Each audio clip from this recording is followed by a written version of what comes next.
और अल्ताफ बुखारी के बयान पर नेशनल कॉन्फ्रेंस की तर्जुमान इफ्रा जान ने कहा है कि ये जमातें खौफजदा हैं और उन्हें समझ आ गया है कि आवाम किसके साथ है।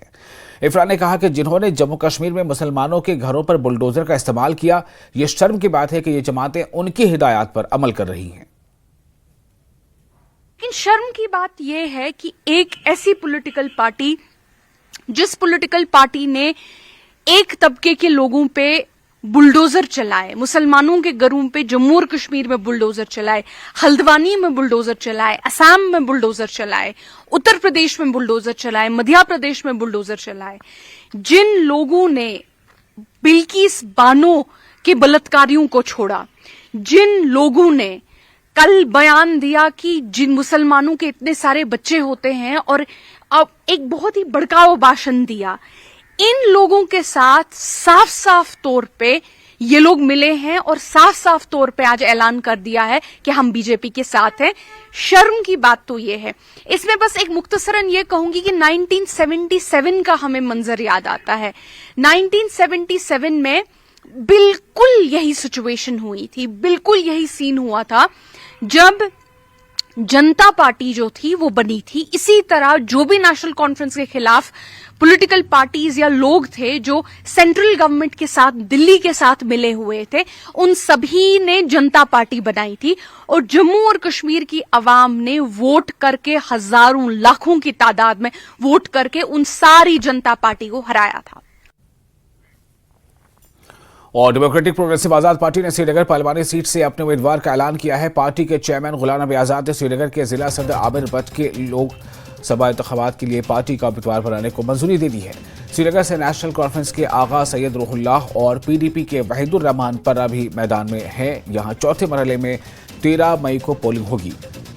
हदबंदी से कबल गुज़िश्ता लोकसभा इलेक्शन में श्रीनगर नशिस्त पर डॉक्टर फारूक अब्दुल्ला ने जीत दर्ज की थी। अपनी पार्टी के मोहम्मद अशरफ मीर भी मैदान में हैं। उन्होंने असेंबली इंतखाबात 2014 में उमर अब्दुल्ला को सोनावार सीट से हराया था। जम्मू कश्मीर यूनाइटेड मूवमेंट के शेख अशफाक जब्बार भी इलेक्शन लड़ रहे हैं। वो इससे कबल नेशनल कॉन्फ्रेंस के रुकन असेंबली रह चुके हैं और अब उन्होंने NC को छोड़ दिया है।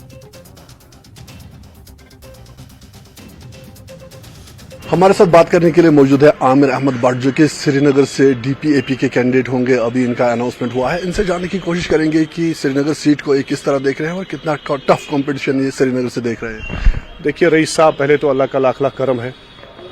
उसके बाद मैं आज़ाद साहब का जितना शुक्रिया अदा कर सकूं नहीं कर पाऊंगा, क्योंकि उन्होंने मुझे हमेशा एक इज्जत से, खाली मुझे नहीं हर एक नौजवान को पार्टी में इज्जत से नवाजा है। रही बात श्रीनगर पार्लियामेंट्री सीट की, मुझे नहीं लगता कि कोई टफ कंपटीशन है, क्योंकि ये जो इलेक्शन है ये नौजवानों का इलेक्शन है। ये जो इलेक्शन नहीं, लड़ाई है नौजवानों की, उन पार्टियों के खिलाफ जिन्होंने 70 साल हमारे साथ इस्तेसाल किया।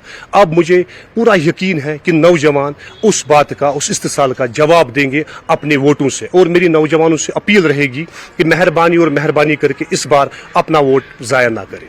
जिस तरह से NC का कहना है कि जो अपनी पार्टी है JKPC या फिर DPAP, इनको BJP की बैकिंग हासिल है, तो किस तरह आप लोगों का रिस्पॉन्स देखें? देखिए, ये जो A party, B party, C party बोलते हैं, इनको बोलिए कि पहले अपने आप पे नजर डालिए कि पहले कौन उन पार्टियों में मिनिस्टर्स थे कि उन्होंने गठबंधन किया BJP के साथ, और आज़ाद साहब ने ये क्लियर कर दिया हम जैसे नौजवानों को आगे लाके कि हम न A पार्ट है, न B पार्ट है, न C पार्ट है।